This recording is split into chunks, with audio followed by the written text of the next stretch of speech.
image of me. In one glance you won't see my true identity. And when our eyes meet, judgments are made. Society dictates how the Hi, words this is are Diana with your Celebrity Apprentice recap. It was 3 hours of jam-packed awesomeness. Okay, so we're going to run over the first 2 tasks, major key points on them, and then we're going to talk about the players. First task was for the teams who were still divided in men and women to come up with a guide to New York tour book and sell it and bring in as much money for their charities as possible. Now, this was a 2-part task. A, you had to win over Regis Philbin with the best design for your book, and you got $35,000 for that. B, you had to collect the most amount of money. So the team who won the book could still lose the challenge. If you won the book, you got $35,000, but if you collected the most amount of money, you got your team's money, the other team's money, and the book money, which is exactly what happened. Now, some key points to this challenge were that Debbie Gibson opens the show by saying, we're a team divided, people are going after each other, and if we continue to do that, we're going to continue to lose. You think? Okay, 7 weeks in, nice of you to sway back to the other side, Debbie, which is what she does. So the first thing she does, Miss I Want to Work for My Team, is start putting down her project manager, who correctly says, this is Teresa, Teresa says, the most important part of this task is to collect money. We have to collect as much money, and she wants to focus on that. And Debbie immediately goes, we all know we have to do that. We're doing that. This is from the person who brought in the second least amount of money in the task. Now, Diana Mendoza says, before anybody shouts out any ideas, I want to give an idea, and that is that our book should be your New York, your New York, your New York. In other words, go to your favorite places, take pictures, and give people a guide to your favorite hot spots in New York. They take her idea. Do they give any credit to her for that? No. But they win the book. She brings in the third most amount of money, and Aubrey Oday brings in the least amount of money. Lisa Lampanelli and Teresa kind of bring in, Lisa brings in the most, but Teresa's very close to her, and Debbie brings in the least. Teresa decides, when they lose the task, to bring back the sacrificial lamb, Diana Mendoza, into the boardroom for reasons I don't understand, and Debbie Gibson, because she felt like Debbie was undermining her the entire time, which she was, Mrs. Team Player. So Debbie gets fired for bringing in the least amount of money. If Aubrey had been in the boardroom, she would have gotten fired. Teresa screwed up, and Diana points it out. Teresa doesn't quite like it. Back to the board, or back into the room where they all are sitting after the discussion, after the boardroom, Aubrey gets into it with the guys, and the guys don't like Aubrey. And Lisa says, can we not fight with the guys too? Lisa, you chose the wrong best buddy in this show. Way wrong. Okay, so the women lose. They're down to 4. Next task is the next morning, and at this point, Mr. Trump mixes up the teams. He sends Teresa and Aubrey Oday over to the guys' team, Team Forte. He sends Penn Jillette, Lou Ferrigno, and Dee Snider over to the women's team. And Lisa Lampanelli is lamenting that she's stuck with the idiot, in her book, Diana Mendoza. The task this time was to create a presentation for Walgreens' program about walking. And they had to design the graphics for it and put on a presentation. Now, in this task, Dee and Lisa are working together in the van, and they start coming up with words to put in the graphics, things you could do while walking, because Penn Jillette suggested that they should make their thing centered around things you could do while walking. And so they came up with ing words. And they're coming up with words, and some of them are great, and others are itching, scratching, yelling. And Diana Mendoza correctly points out that these are too negative and they shouldn't be on there. And Dee and Lisa say, oh, it's funny, and they ignore Diana. One of the big sticking points for the executives was the graphics, the negative words in the graphics design, and they didn't like it. So Diana was correct again. and ignored again. In the end, Arsenio Hall was the project manager for Team Forte, and they won, despite the fact that Aubrey O'Day tried to push him around from the beginning of the task to the end of the task, and he really showed great restraint in dealing with her until the boardroom, and then he let it go, and he, I think, was correctly pointing out facts. Aubrey is all about Aubrey, and that's all she's about. So anyhow, Arsenio wins. He gets very emotional because it's a cause near and dear to his heart.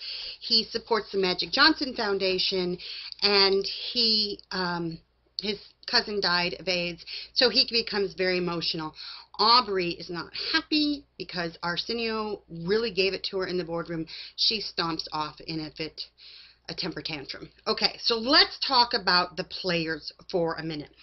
First of all, Diana Mendoza is the most underrated player in this game. She comes up with ideas, she's ignored. She brings in money every time they have a task. She brings in money. Every time they have a task and they need people, she brings in people. I don't understand their absolute hatred of this woman. I don't get it. Is it simply because she's a beauty queen? That's pathetic. Let's move on. Diana, you need to start standing up for yourself. I saw a little bit of it today. Go girl. That's all I got to say. Let's move on to Aubrey. Aubrey is immature. That's the best way to describe Aubrey. She is very self-centered. It's all about Aubrey all day long. When they were going to merge the teams, Donald Trump said, "Hey, Lou, this is a fitness thing. Why don't you get down and do some push-ups for us?" Aubrey, not being able to stand the fact that anybody gets attention when she's not getting attention, says, "Oh, can I compete with him? Can I compete with him?" In a dress and high heels, the girl wants to get down on the floor and compete with Mr. Universe Lou Ferrigno. Okay, so what does Lou do? Without saying a word, he does push-ups from his fingertips, arms extended out in front of him, and puts her to shame. Aubrey cannot stand for the world not to revolve around her.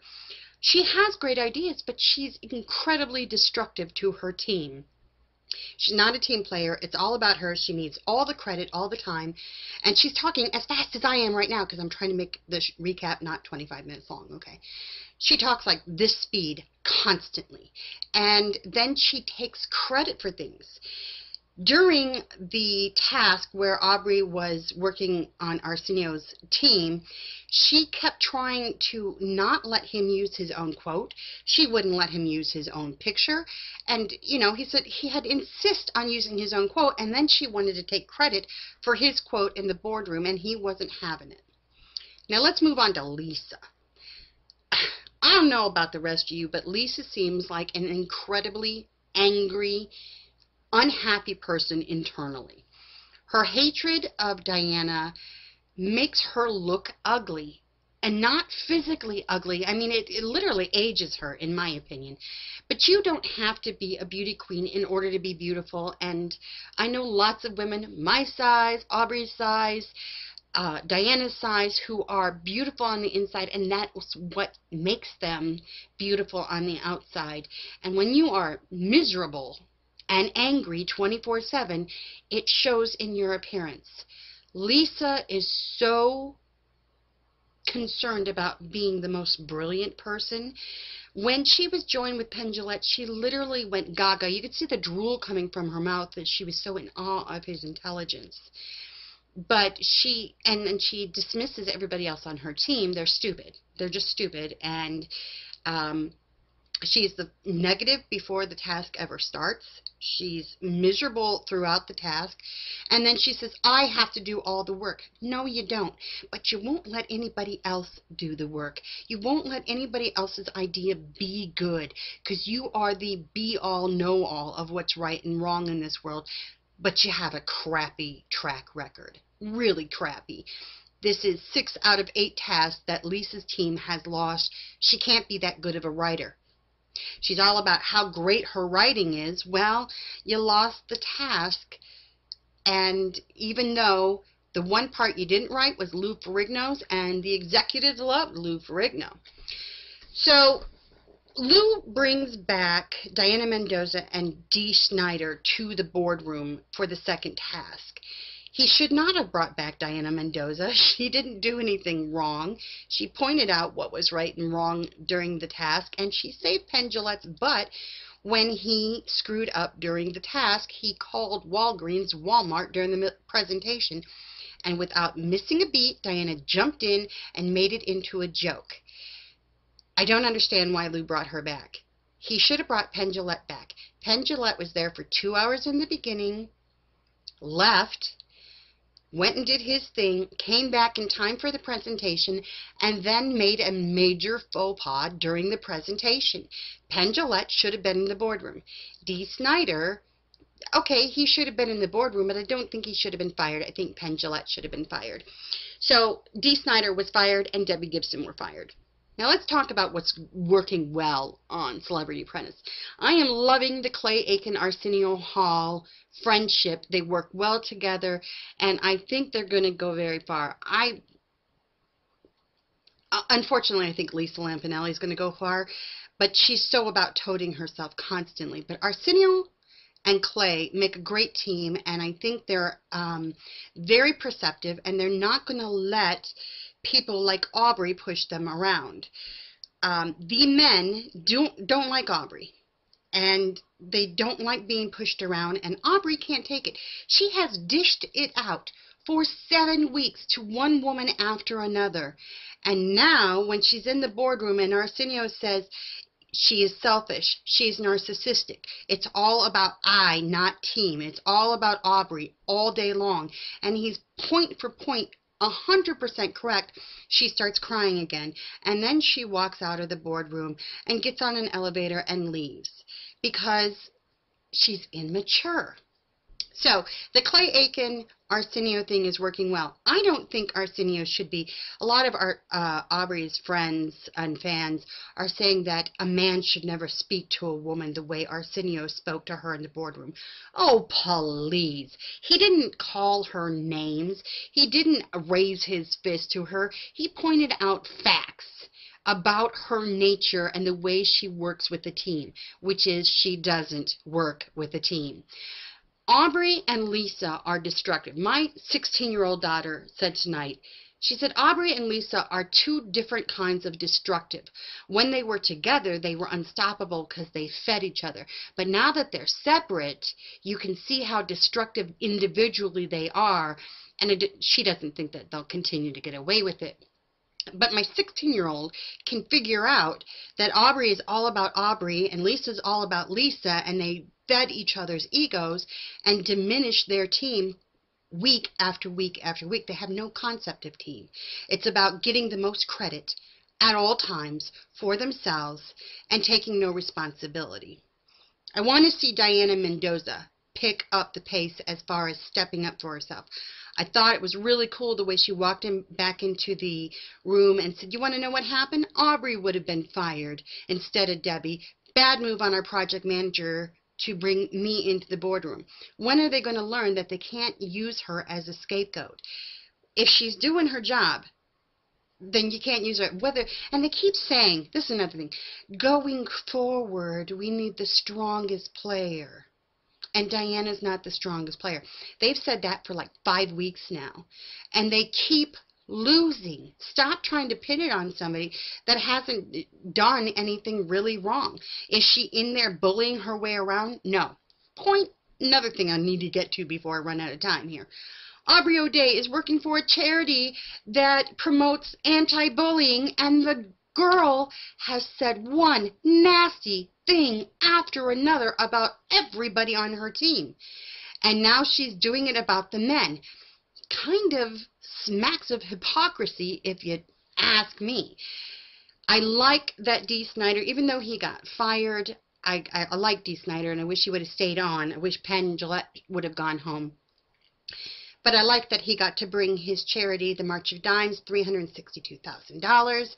My heart is near and dear to those children who are disabled, and if you know my story, you know why. But so I was at least happy for Dee that he got to do that much, because he's very much about his charity. I want to see, in the end of this game, Clay Aiken Arsenio Hall.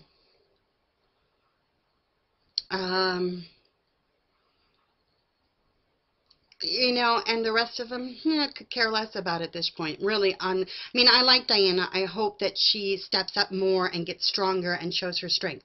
Another thing, Lisa Lampanelli, so jealous of Aubrey O'Day, or not, of Diana Mendoza, that when the men said, we don't see anything wrong with Diana, when Penn Jillette said, I'm not seeing a problem here, and when Dee Snider was actually saying good things about her to Donald Trump Jr., Lisa was over on the other side of the room. Literally, you could see the steam rolling out of her ears, and then she gave Dee a tongue lashing afterwards, and he said, I don't see what you see. I don't have an issue with her like you do. And then she started trashing Dee. So next week, Diana's going to be project manager, and I want to see her do well. But Lisa is going to be on her team, and Lisa, I don't think, is going to support her in any way, shape, or form. So I see a disaster looming. What do you think about the Celebrity Apprentice? Who do you like the most, and who do you think is the most destructive? I personally think that Aubrey O'Day and Lisa Lampanelli destroyed their team from week one with their egos and their need to be the best. And I look at Cheryl Teagues and Tia Carrera and Patricia, and I see why they didn't care if they lost and got out of there, because I wouldn't want to work with these women at all for any reason. They're just not doing their charities any good whatsoever. They're not working for their charities. They're working for themselves, and they're making themselves look really, really bad in the process. I don't know. What do you guys think? Let me know. I'm going to put tweets up all the way through this recap of people's opinions during the show. Penn Jillette's idea to have Blue Man Group blow up money was really dumb. Clay Aiken was right. Penn's all about the show. And then he says, oh, well, people stole money. That's still charity, and I'm all good with that. What? Okay, so, anyhow, that's Celebrity Apprentice. Trying to condense 3 hours into 15 minutes is kind of hard. Talk to me real soon about what you think of Celebrity Apprentice. Bye. The world has an image of me. In one glance, you won't see my true identity. And when our eyes meet, judgments are made.